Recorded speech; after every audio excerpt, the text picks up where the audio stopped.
Vidéo, je vais t'expliquer comment ajouter des nombres entiers entrés au clavier par l'utilisateur. Le principe est le suivant. Le programme commence par demander à un utilisateur le nombre de valeurs qu'il veut ajouter.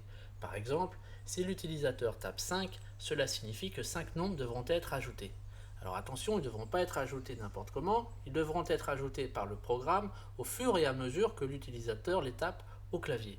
Lorsque l'utilisateur aura fini de taper tous les nombres, le résultat de la somme devra s'afficher à l'écran.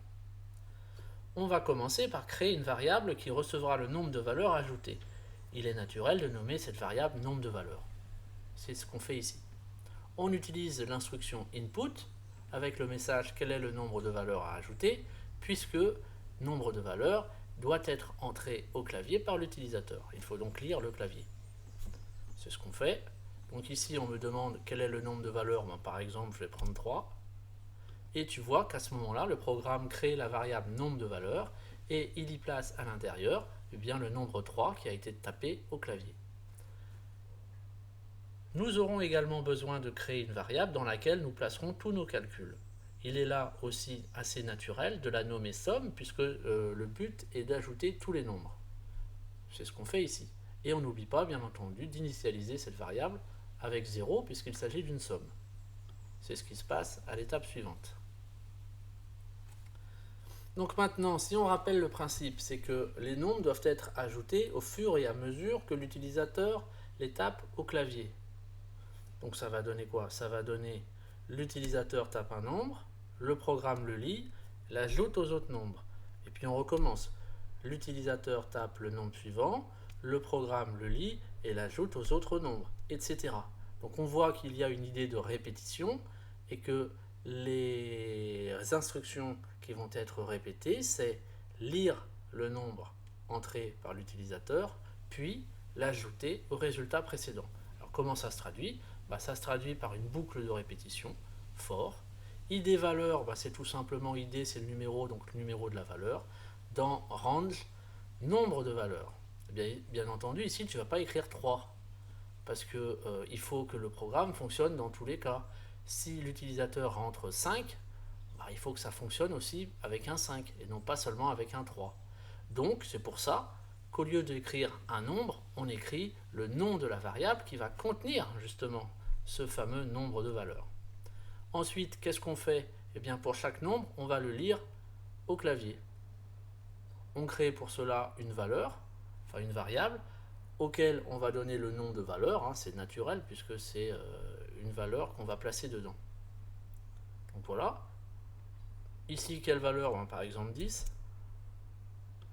Tu vois qu'à ce moment-là, le programme crée la variable valeur dans laquelle il est venu placer le nombre qu'on a lu au clavier, c'est-à-dire 10. Tu vois également au passage qu'il a créé la variable id valeur qui vaut pour l'instant 0 puisqu'on est dans la première boucle.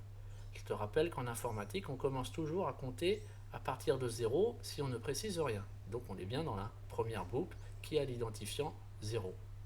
Ensuite, maintenant, qu'est-ce qu'on va faire? Eh bien, on va ajouter à somme. Alors là, je te rappelle que cette instruction d'affectation, elle se lit en commençant toujours à droite du égal. Donc ici, on vient ajouter la somme. Combien vaut-elle? Elle vaut 0. Et on vient lui ajouter la valeur. Combien vaut valeur? Elle vaut 10. Donc ici, on va faire 0 plus 10. Ça va donner 10. Et ce nombre, on va venir le placer dans somme. Donc quand je vais cliquer sur Next Step, c'est-à-dire étape suivante, tu vas voir que dans somme, on va venir placer le nombre 10. C'est ce qui se passe. Maintenant, on recommence. Prochaine boucle, eh bien, id valeur maintenant ne vaut plus 0 mais vaut 1 puisqu'on est dans la deuxième boucle, c'est-à-dire la 1 puisque 0, 1. Donc là, je tape le nombre suivant, c'est 20. Maintenant, tu vois que l'ancienne valeur a été écrasée et on a remplacé par 20. Donc on recommence. Qu'est-ce qu'il y a dans somme? Il y a 10. Valeur 20. On fait 10 plus 20, 30. Et on vient le placer dans somme. C'est ce qui se passe à l'étape suivante. 30. On recommence. ID valeur maintenant vaut 2. Il me demande la nouvelle valeur. Par exemple 30. À ce moment-là, la nouvelle valeur vaut 30. Et on vient ajouter 30 avec 30 pour donner 60. Bien. Ici, maintenant, on voit que maintenant, le programme va sortir de la boucle, puisque nombre de valeurs vaut 3. Je te rappelle que le nombre qui est dans le range est exclu, donc le nombre entier qui précède 3, c'est 2. On est déjà à 2, donc on a terminé, il va sortir de la boucle. Next step, il arrive donc à l'instruction qui suit la boucle, c'est-à-dire le print, qui signifie afficher. On va afficher quoi? On va afficher le message, la somme est égale à, et puis derrière, on va écrire le nombre qui est placé dans la variable somme, c'est-à-dire 60.